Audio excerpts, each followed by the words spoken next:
coming to you live from the moon. The vast loneliness up here on the moon is awe-inspiring, and it makes you realize just what you have back there on Earth. The Earth from here is a grand oasis in the big vastness of space. Oh my God, look at that picture over there. There's the Earth coming up. Wow, that's pretty. You got a color film, Jim? Hand me a roll of color quick. Oh man, that's great. Where is it? Quick. Oh, I got it right. Oh, that's a beautiful shot.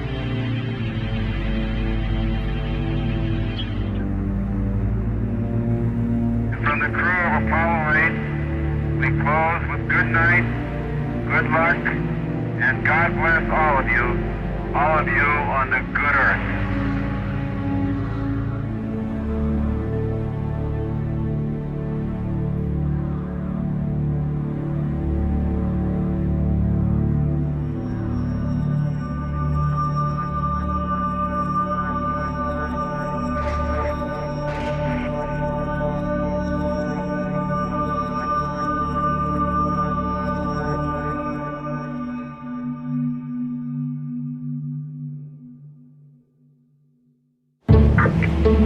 Can you hear me? Yeah, I have an emergency. Advise you very quickly. We're doing about 5 feet of water. I have about 17 individuals on the second floor right now. We're going to need to evacuate. We need to get out of here. I'm trying to get you guys out. Goodbye. Are you alright? You okay? There is new and dramatic evidence of what's happening to our world, and tonight we'll look at the impact already being felt. The red flags about extreme weather we've all endured together all across the globe.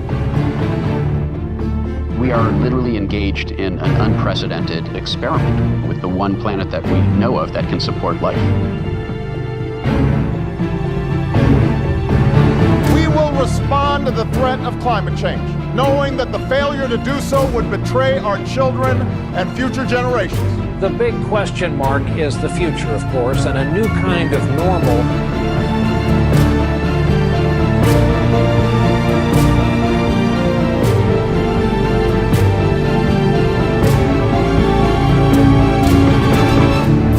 Gearing up for the UN-hosted Climate Change Summit in New York. UN Secretary-General Ban Ki-moon will host the summit. I will convene a climate summit for leaders at the highest level. I urge political leaders of the world to prioritize their political energy on climate change.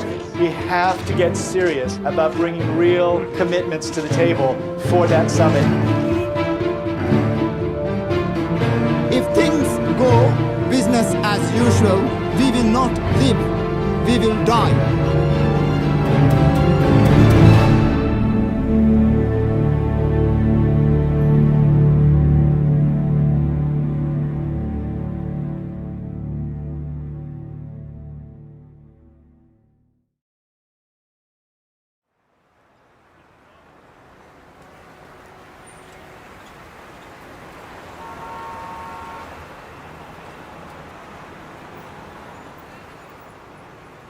On September 23rd, the United Nations is holding a historic climate summit where they've invited world leaders and heads of state from around the world.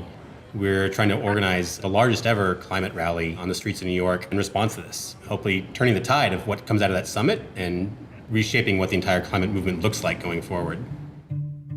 Climate tipping points are scary, but if we stay connected to each other, we can build the largest climate mobilization in history. We'll have power to create the movement tipping point on climate change, the one that takes our leaders from this place of inaction and puts them on a journey towards saving the planet. All of the big social movements in history have had people in the streets. Women's voting rights, civil rights movement, and even more recently on climate issues, our big successes have happened when people left their homes and went out into the streets. This is a bigger fight than, in fact, has ever been won. It's not that we need to save the Earth. We need to save the systems that make the Earth compatible with human existence and the existence of other life forms. This is the fight of our time, but none of us should exactly have to be activists about all this. In a rational world, the fact that scientists had said the worst thing on Earth is happening now, and here's what you can do to stop it, that would have been enough to push our systems into action. Yeah, of all the things that probably get me most upset, it's when people start presenting climate change as if it's something new. The science behind our understanding of man-made climate change is very, very old and very well established. So the task we've taken on is documenting this history to help us understand where we are, how we got here, and how we can change course. Scientists have known for more than 150 years that carbon dioxide was a greenhouse gas. Fourier came up with this notion that there were gases in our atmosphere that allowed sunlight to pass through like a window, but then when sunlight bounced off the Earth's surface, they trapped the heat in, right? So you had now this establishment of what we now call the greenhouse effect. In the 1850s, John Tyndall made laboratory measurements of the absorption of heat radiation by carbon dioxide. And he concluded that if you change the CO2 in the atmosphere, it's going to affect the planetary energy balance. Tyndall was the one who really came along and proved that carbon dioxide was a natural thermostat that helped set our planet's temperature. In the late 1800s, it was the great Swedish chemist Arrhenius who first did the calculations about what would happen as we, as he put it, evaporated our coal mines into the air. But people didn't pay much attention to that in the 20th century because we were too busy figuring out cool new ways to burn fossil fuel. It was only in the late 1950s that we even bothered to measure to see if it was accumulating in the atmosphere. That instrument, which went up on the side of Mauna Loa in Hawaii, is the most important scientific instrument in the world. Beginning in 1959, it found that there was a steadily accumulating amount of CO2 in the atmosphere, the so-called Keeling curve. The Keeling curve is one of the most important pieces of scientific work of the 20th century that shows us that carbon dioxide has been rising continuously and systematically since the Industrial Revolution. Keeling didn't just show that there was an increase in carbon dioxide, he also pinpointed the source.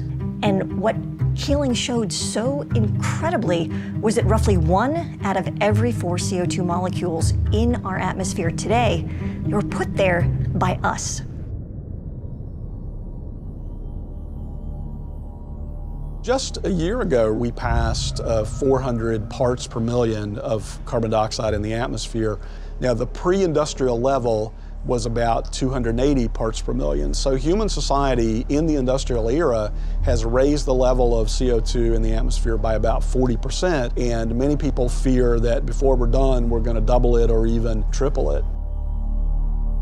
We're pumping CO2 into the atmosphere at a speed which we have never seen before in modern human history. We are absolutely racing into uncharted territory. In our lifetime, human beings left behind the Holocene, this 10,000-year period of benign climatic stability that coincides with the rise of human civilization. We have crossed a great threshold, and we stand on the edge of others. I remember when the Weather Channel was this kind of like nice, sleepy little station. Now it's like a horror show. The climate is being disrupted. That's not for next year or 1,000 years from now. That's happening right now. What all climate scientists will agree on is that the entire atmosphere has changed. All the atmospheric dynamics have changed. So every event that happens now is in the context of climate change, is different from how it would have been.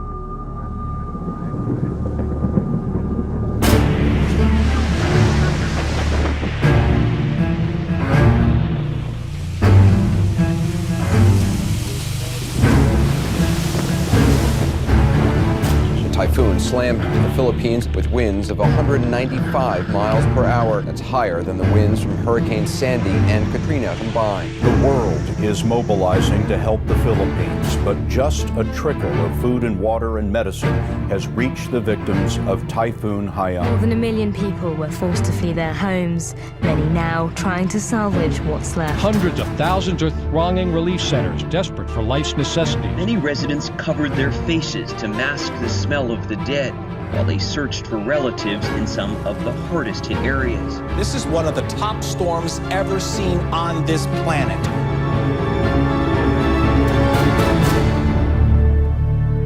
Mr. President, Your Excellency, what my country is going through as a result of this extreme climate event is madness. Super Typhoon Haiyan made landfall in my own family's hometown. And the devastation is staggering. I struggle to find words to describe how I feel about the losses. To anyone outside who continues to deny and ignore the reality that is climate change, I dare them to get off their ivory towers and away from the comfort of their armchairs. I dare them to go to the islands of the Pacific. We refuse as a nation to accept a future where super typhoons like Haiyan become a way of life. We refuse to accept that running away from storms, evacuating our families, counting our dead become a way of life. We simply refuse to. We can fix this. We can stop this madness.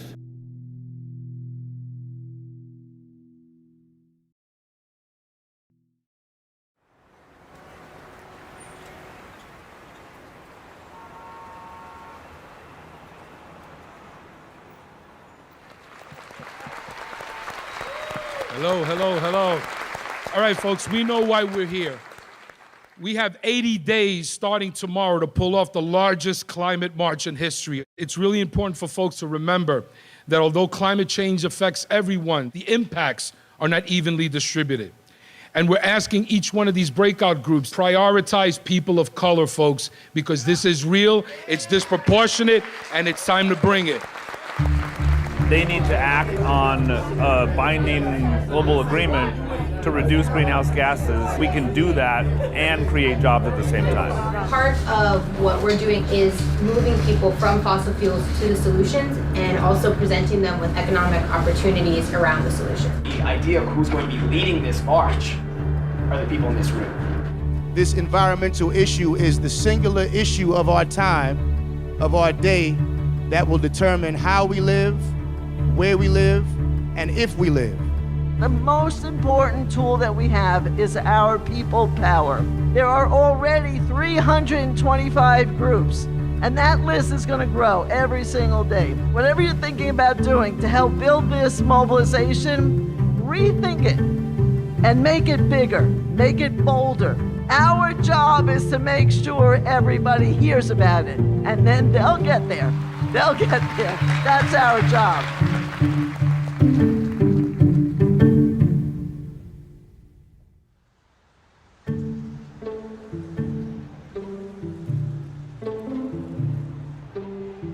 In 1982, the UN convened a first special session on nuclear disarmament. And we came together and said, when the representatives of governments all around the world gather in New York City at the UN, we need to be on the streets making our voice heard. New York City's anti-nuclear demonstration turned out to be the biggest political demonstration in U.S. history.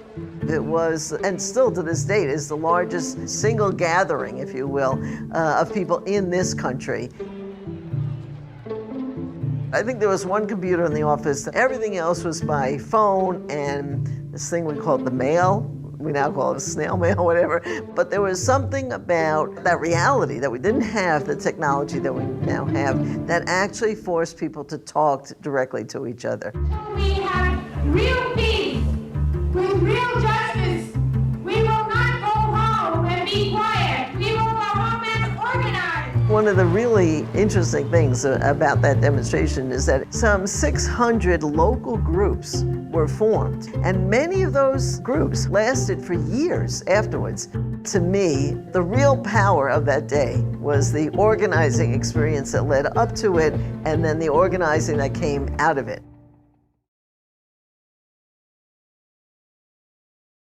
Some experts are saying now that the whole world is heating up because of a global greenhouse effect. Scientists had been saying for a long time that climate change might occur, but 1988 is the year when Jim Hansen and his team at NASA say, both in the scientific peer-reviewed literature and in public, that it's actually happening. The changes in atmospheric composition that humans were making was going to have a big impact on the Earth's climate. The greenhouse effect has been detected, and it is changing our climate now. Hansen's testimony was reported on the front page of the New York Times, and there was actually a bill introduced into Congress, the National Energy Policy Act, to immediately begin to phase out the use of fossil fuels in order to prevent disruptive climate change. And of course, that was supported by the creation of the IPCC, the Intergovernmental Panel on Climate Change, that year. So there was political momentum, there was scientific momentum, there was strong scientific evidence, there was media attention, and then the whole thing kind of fell apart. The Earth Summit, a 12-day, 178-nation conference on the environment, began today in Rio de Janeiro. Battle lines are already drawn between the haves and the have-nots. So far, all the agreements are non-binding, requiring no specific action on the environment. As time has gone on, the scientific warnings keep intensifying, and yet there has been no effective political response. All political efforts to get a handle on this issue have essentially failed. I am the one that is burdened with finding the balance between sound environmental practice on the one hand and jobs for American families on the other. The agreement hammered out in Kyoto, Japan, requires industrialized nations to make substantial cuts in greenhouse gas emissions. The United States actually never ratified the Kyoto Protocol, which is one reason it didn't work. President Bush ignited a storm of controversy when he decided to abandon the Kyoto Protocol, which sets caps on the emissions of greenhouse gases in developed nations. For nearly 2 weeks, the U.S. delegation had blocked proposal after proposal, draft after draft, refusing to even discuss mandatory cuts in greenhouse emissions. Now we switch to the big climate conference going on in Copenhagen. Today, developing countries made themselves heard. People are dying. Led by Africa, 135 nations, including India and China, staged a 5-hour boycott, angry over what they say are insufficient carbon cuts proposed by the world's rich countries. If Hollywood had been writing the story, you know, it all would have come right in the end, and all the nations would have pledged their best effort, and nothing like that happened. The thing was a fiasco, a failure. The frustrations of the last 10 days explode on the streets of Copenhagen. Outside the Bella Center, where negotiators still haven't reached a climate agreement, 2,500 protesters try to storm the hall to make an impact. Nothing happened because the fossil fuel industry was still strong enough to scare nations into avoiding the issue. What happened in Copenhagen for a lot of people was this realization no leader was coming to save us. We have to be strong enough to scare our national leaders into doing the right thing in New York City in September. If we can demonstrate that, then better things will happen in Paris than happened in Copenhagen. These things are not separate moments in time. This is all part of one string, and what we're fighting towards in Paris is highly dependent on what happens in September. This is going to have to be the fight of our lives.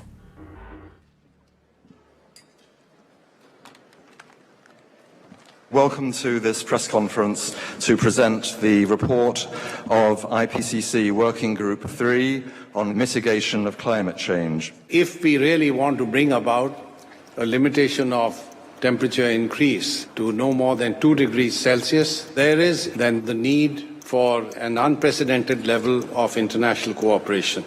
The way we've approached climate change is the scientific community builds the case, it synthesizes the evidence, it presents that evidence then to the policymakers. We've proven beyond a doubt that climate change is real, that the Earth's temperature is warming, that warming is predominantly caused by the burning of fossil fuels and other human activities, and that additional warming poses a significant threat.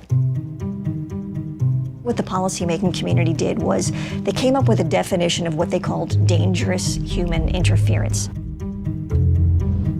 In 2009, the nations of the world agreed on a target of 2 degrees centigrade or 3.6 degrees Fahrenheit of maximum warming above the pre-industrial level. That would require emissions worldwide almost entirely stopping within a matter of decades. A lot of people talk about 2 degrees being the safe level. Well, there is no safe level. 2 degrees is a round number that would be safer, but we'll still have substantial climate impacts. 1 degree is melting the Arctic and the Antarctic. We'd be crazy to find out what 2 degrees will do, but we're probably going to find out. Even if we do everything right at this point, that's about as good an outcome as we can hope for. The other thing that the IPCC did was that they tied that 2 degrees Celsius, 3.6 degrees Fahrenheit threshold to the amount of fossil fuels that we can actually burn. And they came up with this red line in the sand, which was 1 trillion tons of carbon. The problem is that we're already more than halfway there. We're approaching 600 million tons already, and at the rate things are going, we will have completely exhausted that carbon budget within 30 years. The same leaders who say they want the temperature to go up no more than 2 degrees have put forward a series of proposals that when you add them up leads to the temperature rising 6 degrees. A point past which most sane scientists think civilization on the scale that we now know it will not be possible. It's almost a kind of refusal to come to grips with reality. There's just this enormous gap between what countries say they want to do and what they're actually on track to do. People call this the emissions gap. Much of this is about mathematics. You gotta leave 80% of fossil fuel in the ground. Fossil fuel industry wants to burn all its reserves. If they do, then we get that 6 degrees. Each day of inaction, each day of business as usual puts us closer and closer on this crash course.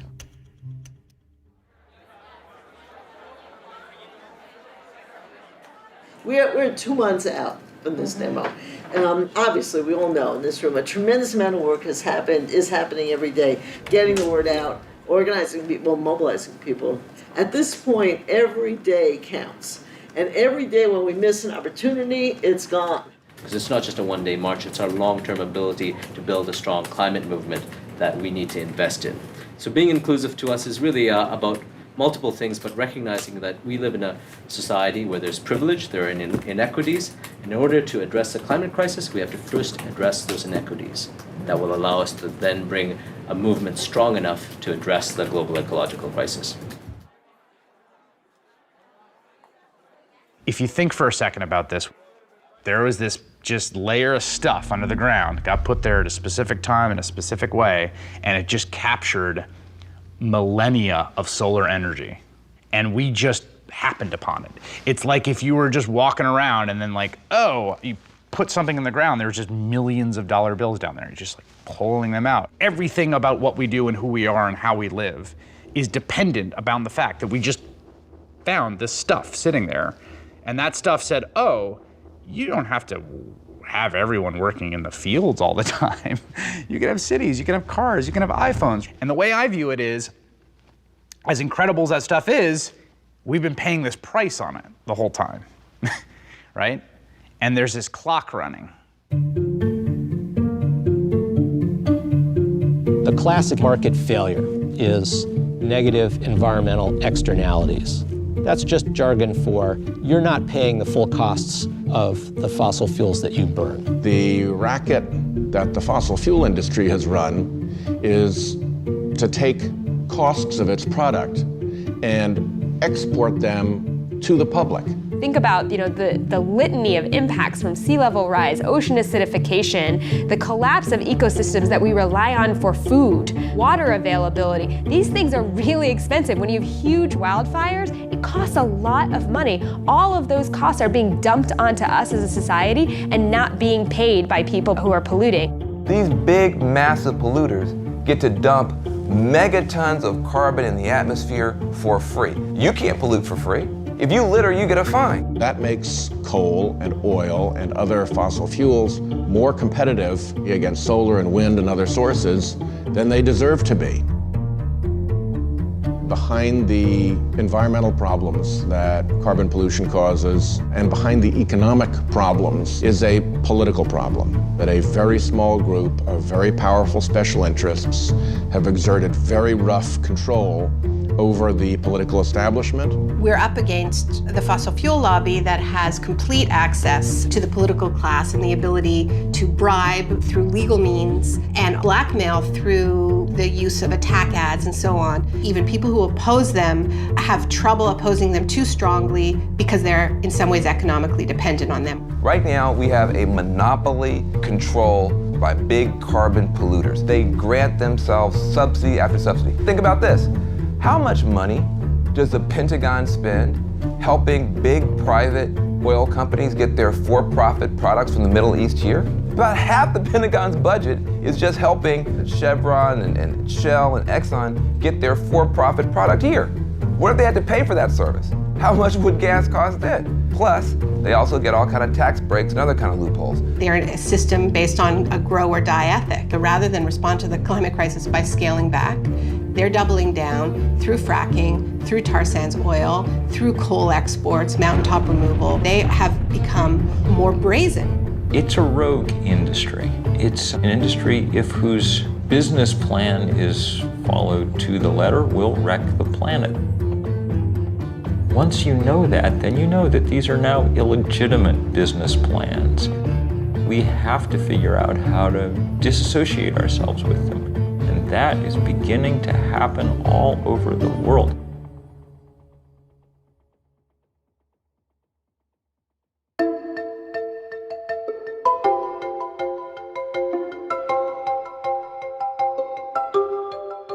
On the great lawn of Central Park, I was up on a stage probably 70 feet in the air, looking out at that sea of people stretching out farther than the eye could see. The crowd estimates later were larger than 1 million people.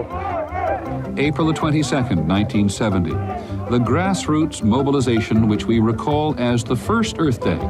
20 million Americans called away from their jobs and their classes into the streets of their communities. When Nixon was looking at television at these huge crowds in city after city after city across the country, he apparently muttered to Ehrlichman, man, a lot of those people have got to be Republican. And Republicans needed him to do something for them on this issue, he felt, and it was Nixon, arguably one of the most anti-environmental presidents in American history, who felt compelled to sign the Clean Air Act.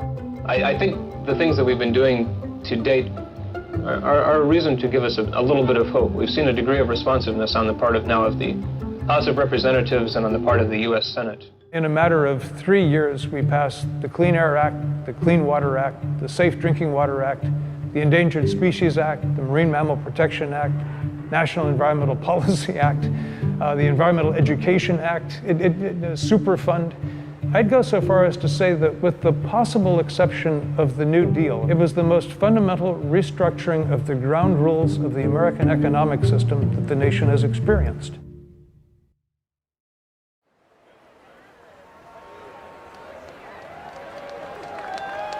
All right, folks, we are 50 days away from the largest climate march in history. Are y'all ready? Yeah! This is not just about the environment. It's about the community. It's about public health. It's about jobs. It's about justice. It was labor that got this city up and moving. Yes! Yes! And it'll be labor that continues to move this city. We are the community. Are we not the community? Yeah! For our people who have been at the front line, not being able to breathe, suffering from asthma, upper respiratory, pulmonary disease, cancer clusters because of environmental racism. Climate change exacerbates every kind of social injustice that faith communities have fought against for thousands of years. And we will not stop marching and praying and acting until we have a strong climate treaty. We got a movement, brothers and sisters, and we got to stay together. So join us on the 21st to march and send that signal to the United Nations. The people united will never be defeated. The people unidos jamás serán vencidos. It's only by accident that we even think of climate change as an environmental issue. You could just as easily think of it as another example of what happens in an unequal society. The people who've contributed the least to climate change and who've benefited the least from the use of fossil fuel are the first people to feel the effects. People in the poorest parts of the world suffer enormously already and will suffer enormously more as the century wears on. Climate disruption is a social justice issue. Who gets hit first and worst? every time there's one of these weather disasters. It's low-income people, it's people of color, it's people who can't get out of harm's way, and people who can't bounce back easily because they don't have the money or the social standing or the political connections. Our communities are disproportionately impacted. We're all seeing that it's the indigenous people, the people of color, the low-income people who have historically suffered the burden of so many other politically driven crises. There are so many countries that have been systematically plundered over hundreds of years, and this is often described as an ecological debt, climate debt. The whole idea that there are disposable places was always a racist idea, the idea of sacrifice zones. Just treating people in places like garbage. The place where it's hardest for it to sink in is in the suburban United States. We're insulated against the natural world. That's what the suburbs really are, a way of making you not notice the natural world very much. And we're insulated in those places by wealth. At least we think we are.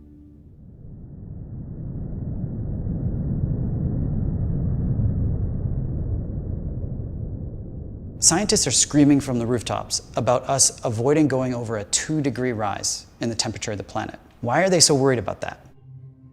If we go over that amount of warming, there are feedback loops in our ecosystems, tipping points that climate change could spin out of control, and it happens like that.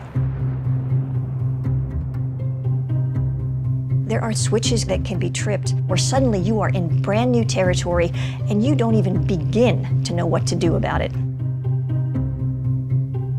This is not a linear kind of problem that we're dealing with. This is very much an exponential kind of problem.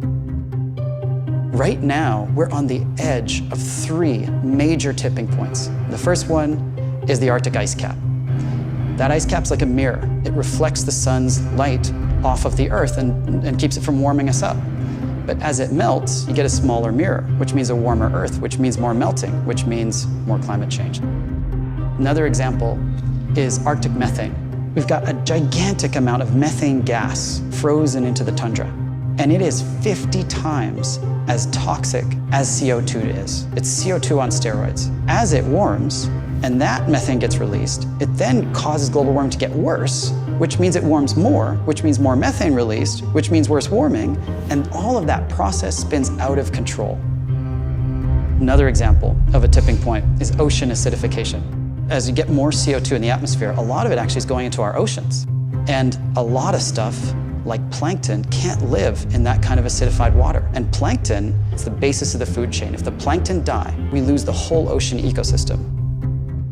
These kinds of feedback loops and tipping points are what keep me up at night, that we will hit one before we're able to turn things around. Even if we went cold turkey today because of the time lags in our climate system, we've already signed up for things that we can't see yet. We live in a razor-thin livable universe.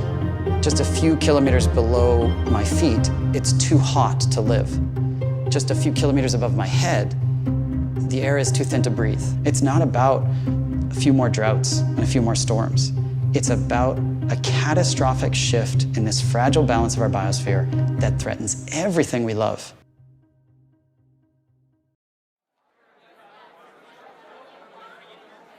What we all need to be focused on is turnout, turnout, turnout. Youth, is there somebody that wants to do an update from youth, Armando? So just a quick list of things I wanted to go over. Obviously, a lot of the folks who are working on the youth stuff are at the Climate Justice Youth Leadership Summit. There's a lot of organizing going on right now there for the People's Climate March. So a lot of people who may not have been plugged in already are getting informed about it, and the people who already are informed about it are getting even more people fired up about it. There's a lot of things that we pay attention to, that we focus on, that are fun, but they are short-lived and they are not for the betterment of us.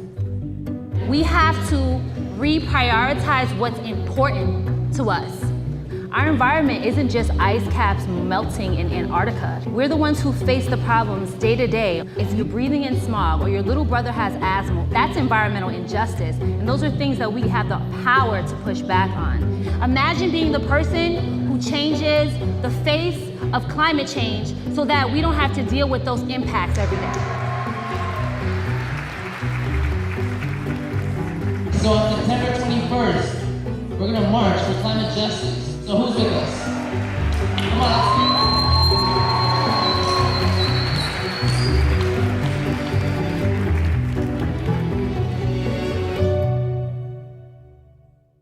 Okay, all right.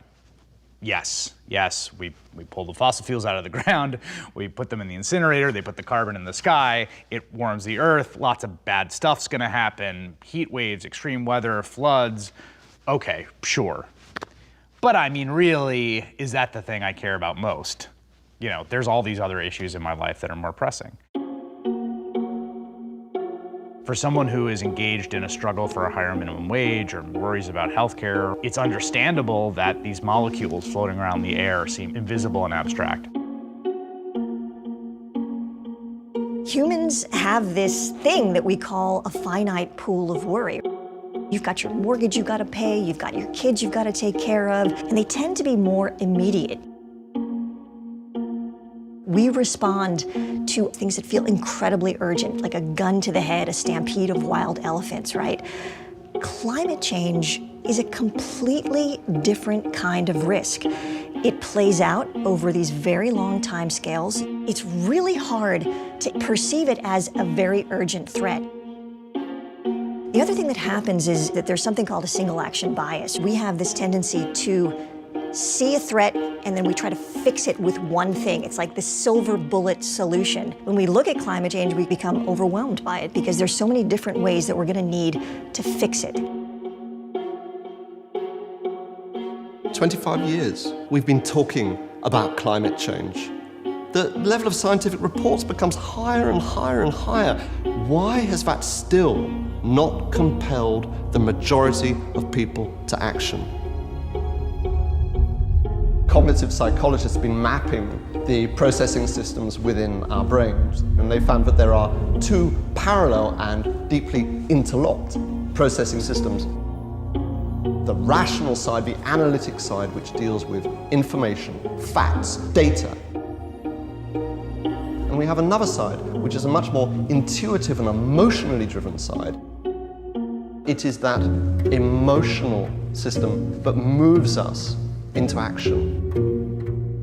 The challenge for climate change is how do we get something that is so based in the science to cross over into the side which makes us feel something.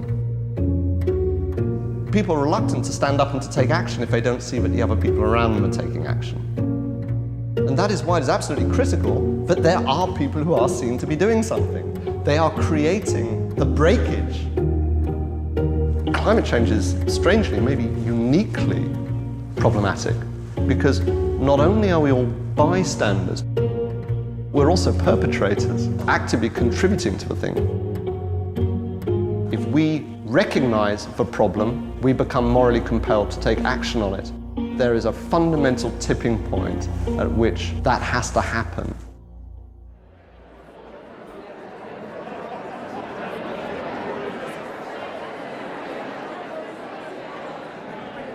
Change doesn't happen because people decide to stay home and click like on Facebook. Change happens because people like you and I decide to get involved. We didn't want to leave it to world leaders. Their track record is not very good in dealing with this question.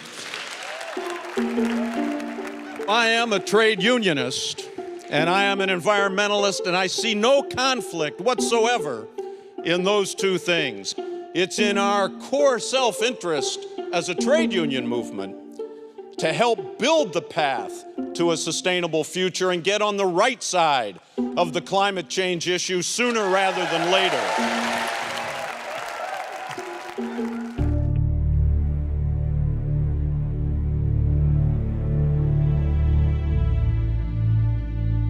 Normally it takes a long time to switch energy sources, 50, 60 years to go from wood to coal, coal to oil and gas. We lack 50, 60 years. The reason we want to get off of fossil fuels now is because we have to protect our way of life. We need a vision for what the post-carbon economy looks like. that is inspiring enough and delivers enough in terms of jobs, in terms of new opportunities, in terms of better health. It has to be exciting. There are many more jobs available to people who are going to be building wind turbines, retrofitting houses so they waste less energy. Solar panels have to be installed by a person. That person has to go to your home. There's no way to outsource putting that solar panel onto a roof. A 100% renewable economy is within our grasp. It's economically and technologically possible. It's not something that we need to keep researching, because it's always off in the distance. No, it's here. It's a question of political will. If you look at the renewable revolution that's happened in Germany, it wasn't about leaving the renewable sector to the market. It was about creating different incentives. And there was an explosion of innovation and creativity. Germany is now the #1 solar country in the world, even though they have the same amount of solar incidents as Alaska. Can we do it? Can we take the power that has been highly centralized and highly focused and controlled by very few hands, and it is not an accident that very few hands controlling power in the sense of electricity leads to very few hands controlling power in the sense of political power. We are going to try a global experiment that is going to be the most difficult thing human beings have ever done, which is to rip those two apart, which means we are democratizing power in both senses of the word. The real question is, are we gonna scrape the bottom of the barrel for the last polycarbons on Earth to burn them too? Or can we actually show some restraint, which we ask our children to do? Don't eat the last 17 marshmallows. Could you just show some restraint and choose a wiser course?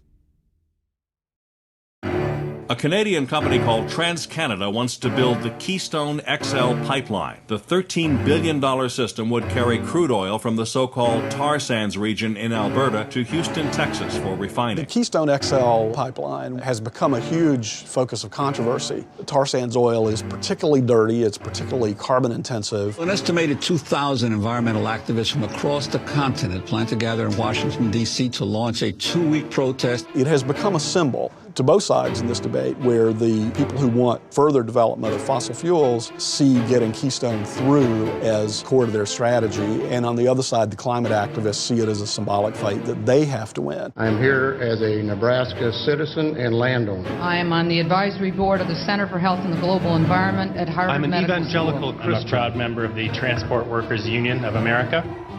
You know what's so fascinating about this whole Keystone thing is that was supposed to be a wedge, and instead it's been turned upside down. Now it's actually a base that is lining up constituency after constituency. Today we act! Today we send a message to them and everybody else. We are taking back our futures! Something extraordinary and unexpected has backfired out of the ambition of the fossil fuel companies. They've built a movement by mistake.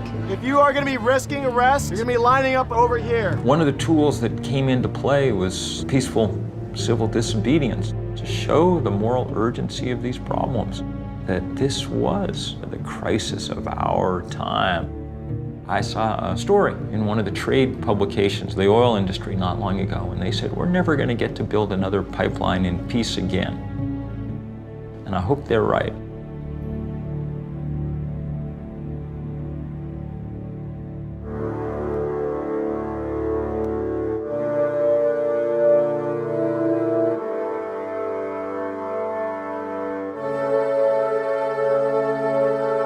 As scientists, we study this out of this fascination and kind of awe of this whole system that we call home. We are on this planet that is so perfectly built to sustain life. We got so lucky. And then you begin to think, what do you do with this knowledge, this unbearable, incredibly depressing knowledge? That the decision to burn fossil fuels was a decision that had tremendous downside risks that we didn't realize immediately. When I read a climate science article that talks about mid-century projections, what I read is what's going to happen when my kid is 40. That's what I see on the page. And for me, it is absolutely my responsibility then to do whatever it takes to protect my child. Alice Walker says that resistance is the secret of joy. And I don't know if it's the secret of joy, but I know it is definitely the secret of staving off depression. The reality we're facing is very grave. So how do you not get depressed about it? Well, one way you don't get depressed is by work. Things change for lots of different reasons. There's all kinds of dynamics, but one central element is people being in the streets. All of us must stand up together and say, no more. We live in a culture that doesn't tell us our own history, doesn't tell us the history of social movement wins. And the times in our past when masses of people have taken the wheel of history and turned it. It was only 1% of Americans that ever took part in a civil rights demonstration, but they were able to change our society enough to stand up to those powers that be. I think this march will go down as one of the greatest, if not the greatest, demonstrations for freedom and human dignity ever held in the United States. Martin Luther King always said that the victories that had been won so far were the ones that were cheapest to the status quo. Giving legal rights and giving voting rights doesn't cost the system nearly as much as providing good jobs and good infrastructure and good schools. We as a people will get to the promised land. Big victories have been won before, but nothing on the scale of the economic challenge that really responding to the climate crisis represents. We have a responsibility to rise to our historical moment. We are going around the world to say the time has come. If we're going to have a movement worthy of the name, solidarity among all these different causes needs to be the foremost principle. It's this broad and powerful spectrum of allies that has the political weight to move the dial on this. There's a tipping point coming where the online movements are going to move offline. If we can just push this to a point where there is a social tipping point, we really can move forward on this issue. We will not be stopped. Take action right now. This is the issue I will vote on. This is the issue I will give money on. This is the issue that I will scream at the top of my lungs into a bullhorn over. That is what moves politics. The People's Climate March is our chance to show the immense power of people in solidarity. Heads of state are gathering. They need us to say, we demand action. This is the right thing at the right time in the right place. The whole world will be watching. Nothing moves public opinion more than seeing large numbers of people gathering. A march is not an end in itself. It is a tool. In my heart of hearts, I know that this People's Climate March in September will serve to deepen this movement.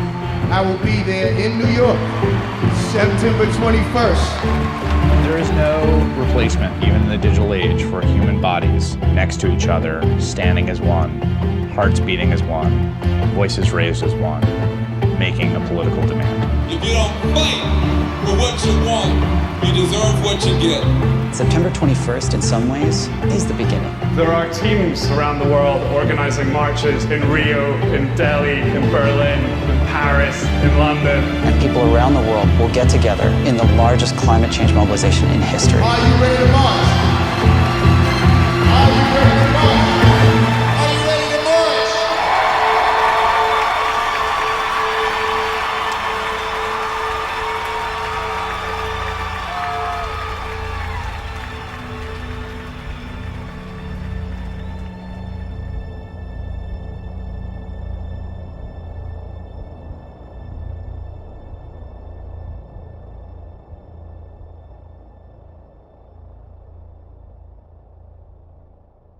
You can't undo the day after something like that happens.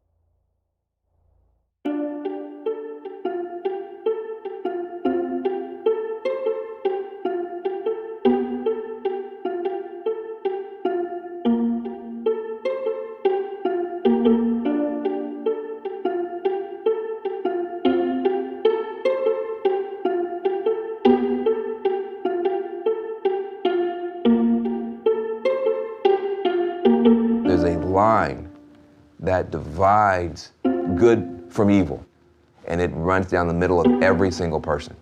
When we prevail, it won't just be because we beat the worst instincts of other people. It'll be because we overcame the worst instincts and the worst fears even within ourselves.